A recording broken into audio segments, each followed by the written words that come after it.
Welcome back to the 2 Months Podcast presented by Kent Woodford. I am your host, Joshua Marshall, and we have another guest. He's joining us back again for the second time. This is just a summer check-in to see how things are going, and he's had a summer, as we've all seen, and getting a hole-in-one, and he's also doing a lot of great things and charitable stuff too, and we'll get to that as we get to the interview here. But we have Eric Francis from NHL Hockey on Rogers and Sportsnet.ca. Eric, how's it going?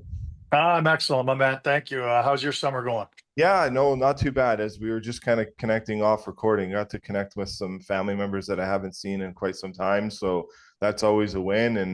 And then yeah, just continue to plug through the pod and work. And we were able to actually get to Calgary a couple of weeks ago and presented Luke Huska, Ryan Huska's kid, with a stick and an award. He won an award through our minor hockey program. So that was kind of nice, and we got to meet up with Awesome. another girl that got her named award after Cassie Campbell Pascal. And as we know, Cassie has done such a great job in the game, and Yeah, her husband is a great assistant general manager for the Calgary Flames too. But so a lot of wins in terms of that and helping kids out, and that's something I know that means a lot to you too. And we're going to get to that. We'll finish on that note, but there's a lot of other great things to get to too. And I think Eric, I think we'll talk about where Craig Conroy's been able to do so far this offseason, some of the re-signings in Prospasol and Klapka.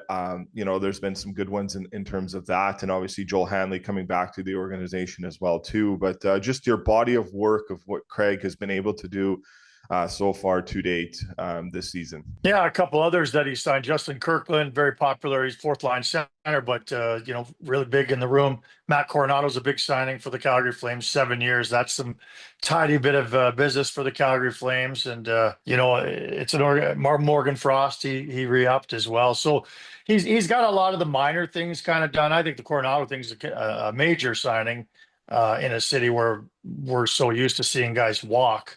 The fact that he wants to be here and so many of these young guys are showing that same sort of desire to be part of this thing moving forward, that's really encouraging for the organization. But you asked about his summer, and Conroy's had a pretty quiet summer. I mean, the Rasmus Anderson situation looms still and probably will continue to loom as we enter camp.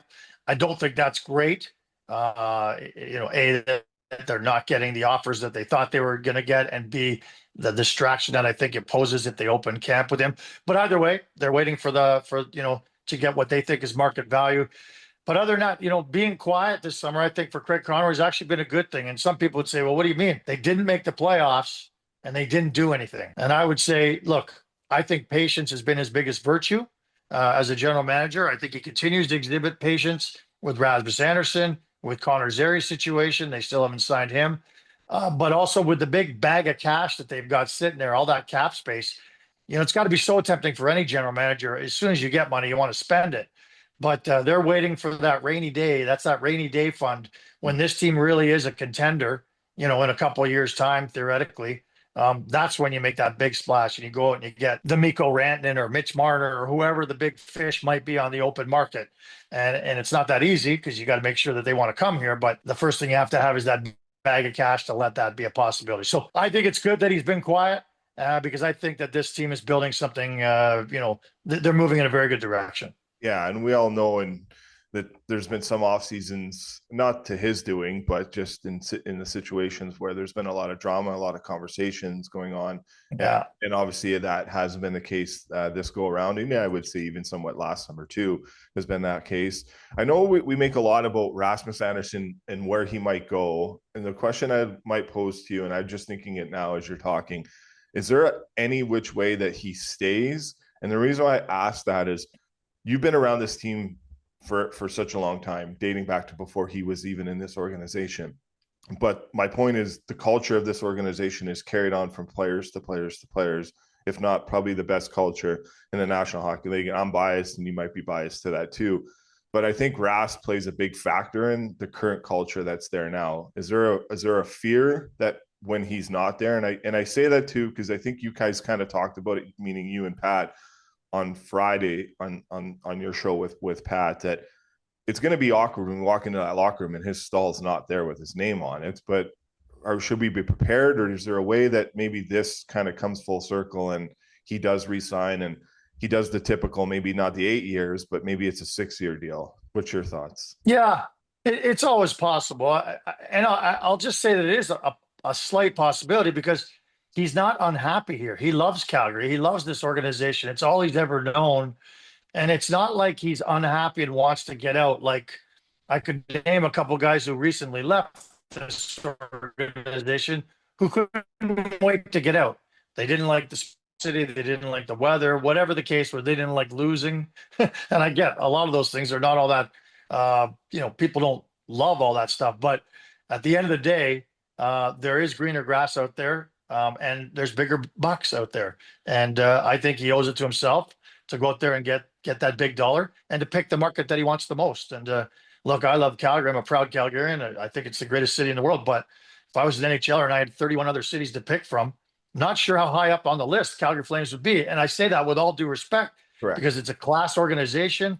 They're community minded. Like I don't mean to throw shade when I say it. The reality is players think that way, and they know that there are other cities with shinier rinks and better chances of winning the cup and bigger paychecks. So I don't think it'll damage the culture. No, I think it can be a distraction going into camp if he's with this team, and I do think he will be. At this point, it seems like that's going to be the case. They'll open the season with him in the lineup, but they have a leadership core group that is chiefly responsible for shaping this culture. And you've been in the room a lot, and it's 7 guys, and Ryan Lomberg's kind of been added to that list. Huberdeau, Uyghur. There's a really good core of guys that kind of take this culture and coddle it and show other guys the way it's got to be. Kadri's another one. That these guys, Blake Coleman, Michael Backlund. So, it's not like he's the only guy who shaped this culture and built what they have right now, but he's an emotional leader. And the day that he's not in that locker stall, a month into the season, 2 months into the season, it'll be jarring for the players, but everyone's expecting it. So I don't think it's going to be that big a deal when he does eventually leave. Yeah. And I think a lot of, as we know, it's a part of the business. These things happen. Yeah, I very well said. And I think there's a lot of different good points to be made there. And I know that, again, going back to you and Pat talking, like it was a really good interview that you guys did. So if you guys haven't listened to it, definitely check it out. But would Dallas be maybe that fit? And I think Dallas, in my opinion, would be that fit too, just because Jim Nill, we know that if he's interested in a player, he's patient too. And the patience, as you say, is a virtue with him. And, obviously he probably wanted Rantanen, and until the right time came about, he got him. And then that could be the case for Rasmus Andersson there too. And they have the assets there too, don't they, in Dallas, Eric? Well, they have the assets and they have the need, right? I mean, that's a hell of a franchise. I think they'll go on the next season as being one of the front runners for the Stanley Cup. I've thought that the last couple of years, and it hasn't happened, but getting to the Western Final 2 years in a row proves that they're a damn good team. It's a situation where on the right side where Rasmus Andersson plays, they just have a bit of a hole. It's really the only hole in the Dallas Stars organization, if you ask me. Now, I can say the same thing about Las Vegas. Now that Pietrangelo is not in the picture anymore, they have a massive hole on the right side, and I know they're very interested in Rasmus Andersson as well. Do they have the assets? How much are they willing to pay for a rental? Or in Vegas's case, maybe it's long-term, and then they'll pay a little bit more. Either way, neither one of those cities would surprise anyone if he ended up there. Yeah. We'll shift gears, move over to Connor Zary, still unsigned as of today, and we'll see how that trend moves over the next few weeks and getting into that golf tournament and the captain skates and whatnot. But where do you think things stand with him in terms of also in the potential of him being a first line center too? I know that maybe that's something you're pretty bullish on, and that's a possibility. And the problem that they face is maybe an internal, because obviously Conroy is looking for someone at the center position. Maybe it is Zary, but obviously health is a big factor in that too. But where are you at with him and his development, and where things could go with him in a great ceiling that we could see possibly? Yeah, I keep pointing to the Sam Bennett situation. The Calgary Flames drafted him 4th overall, and he was never a fit up the middle. He was never a fit anywhere, really, unless it was the playoffs. That's when we saw playoff Sam Bennett emerge, even in Calgary. But it was frustrating during the season. You couldn't figure out where he was best suited, up the middle, on the wing. Well, they got rid of him. Now he just finished the season as the best player in hockey theoretically, because he won playoff MVP. So I think that lesson's learned. We have a center in our organization. We drafted Connor Zary as a center. And once they get him signed, and they will, I think they need to get right to business to making him a center right now. And I know they have, spots are all filled up the middle, but its competition is key for any organization, especially a growing one. And I think they have to give him every opportunity to start proving that he can be a, top 6, top 9 center in the National Hockey League. I think he can be. I think he will be. But I think they need to insist on it moving forward right now, no matter how tough the growing pains are involved with that, because they're looking all over the league to try and find a center, and they can't find one. People don't give up on them. Young, talented, hungry centers. He fits that bill, and they need to, make sure they get the most out of him because he's already in the organization. Yeah, we'll definitely keep an eye on that, and that'll be interesting to see how that shapes out. I'm sure it'll hopefully get done. And do you think, to go back to him, do you think what we all saw with Jeremy Swayman last year, Eric, in terms of not signed, didn't attend training camp, and it kind of derailed the season? And we have seen this in past with other players too, but do you think more organizations are very shy away from trying to get it to that point where it's like, we got to get these guys in before camp starts? It's very key. Obviously that's a very easy for me question to ask, but in terms of just seeing the recipe that we've seen with Jeremy Swayman, where it kind of derailed not only his season, but the organization's season too.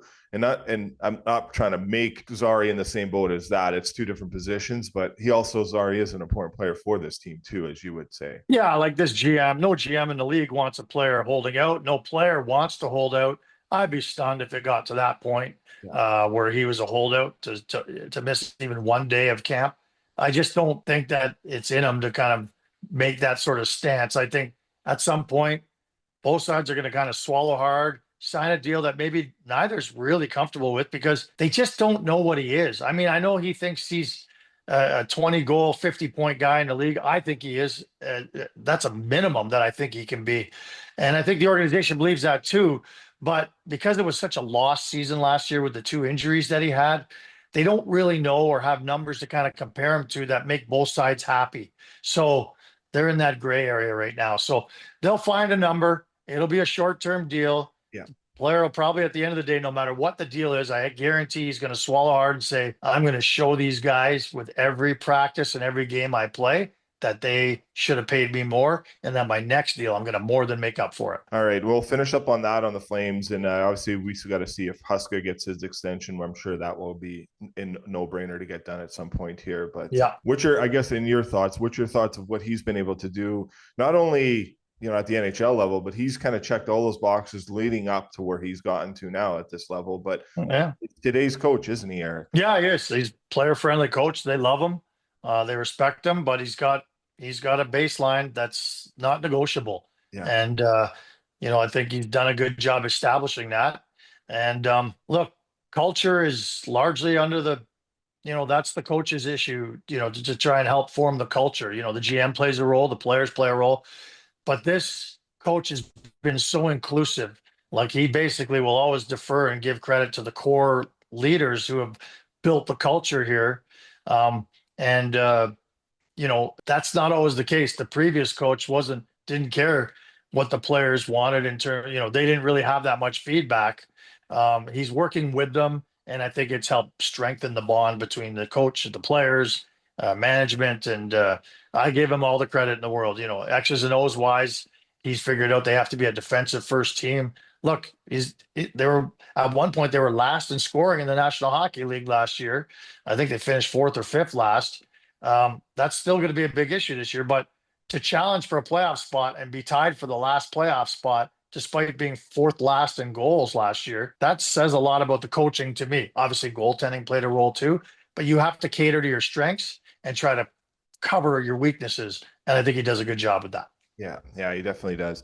2 more to get before we get you out. To move over to the Edmonton Oilers real quick, and just to get your quick thoughts on what Stan Bowman, Jeff Jackson have been able to do in terms of, bringing in some youthful players, but also maybe adding with a veteran player from overseas, David Tomasek, that we don't know a lot about, but there's an interesting name there to be had. But some of the young guys he's brought in, and obviously the big question, the extension for Connor McDavid as well too. What's your thoughts on the body of work so far for the Oilers this offseason? Yeah, I love the move to get Ike Howard. I think that he's an exciting addition. I don't know if I'm putting too high expectations on him, but with the talent they already have, I feel like you could pluck him into the top 6 or top 9 right away. Mm-hmm. And it's not crazy to think that he could contribute. Maybe I'm wrong, but there's an excitement level there.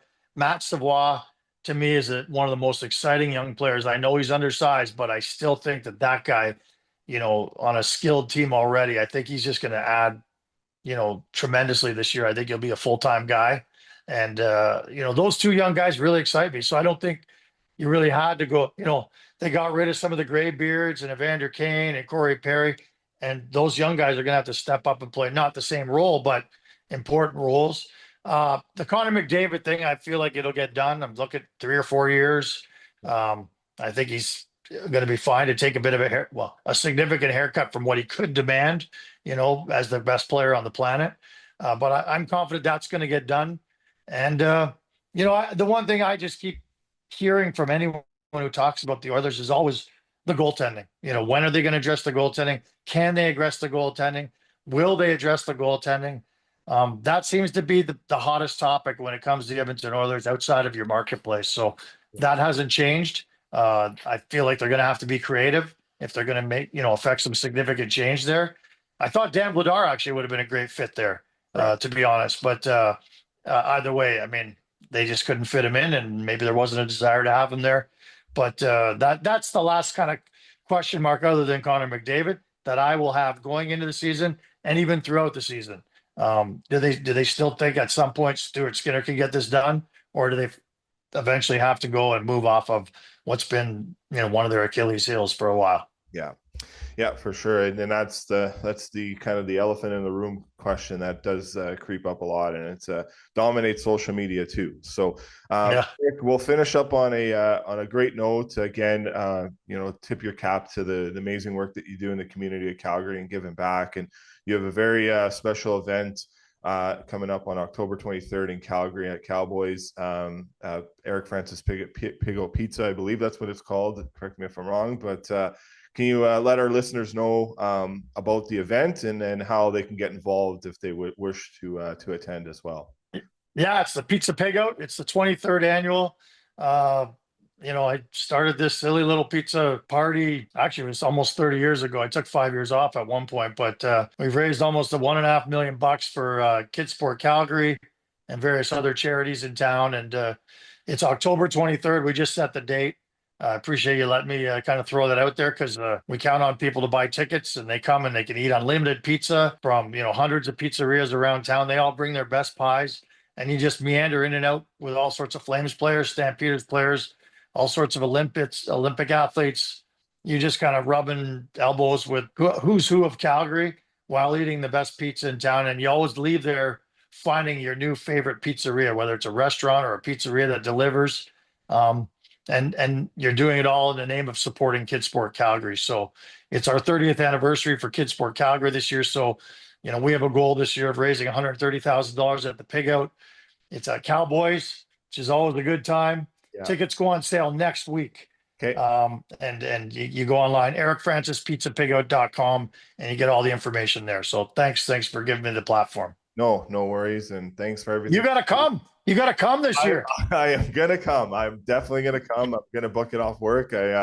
I'll be at work tomorrow. I'm my last day off, so back at my regular job tomorrow. So the first thing I do when I get in, Eric, is I'm going to book that day off and be there and try to get some Zaws in me. So I'm a pepperoni guy. So I'm a picky eater, Eric. But what? Okay. Well, there's something for everybody. Exactly. People show up. Yeah. People show up. They're gluten. They can't have gluten. They can't have dairy. Yeah. We got something for everybody. So I need you to be one of my VIP, very important pigs. Okay. We'll talk. I'll be out there for sure. And then once the tickets are available, we'll share that on our social media platforms for people to attend and help spread the word. But again, thanks for everything you do and putting smiles on kids' faces, Eric. It's one of the most incredible things. And, I got to see the great generosity and the genuine side of you. And I always look back at that moment we had watching the Masters in the dinner room at the rink this year and seeing Rory win it, and just the raw emotion that you had on your face. Sorry to embarrass you in that way, but it was just like it was amazing to see, and just in terms of like how much we support these athletes, that we, getting to the ultimate goal. And obviously a pretty something too, because we had Macklin Celebrini and Will Smith playing sewer ball, who left the sewer ball to come watch in the room there too. Yeah. They went a bit crazy as well too. So it was obviously a pretty special thing, and the heart you have for others, Eric, is tremendous. So thanks again, and we appreciate you joining us here on the podcast again too. I appreciate those kind of words. You call anytime. Happy to come on and chat. And continued success with your website. I follow it, and I'm proud of you too. So keep up the great work. Thanks, Eric.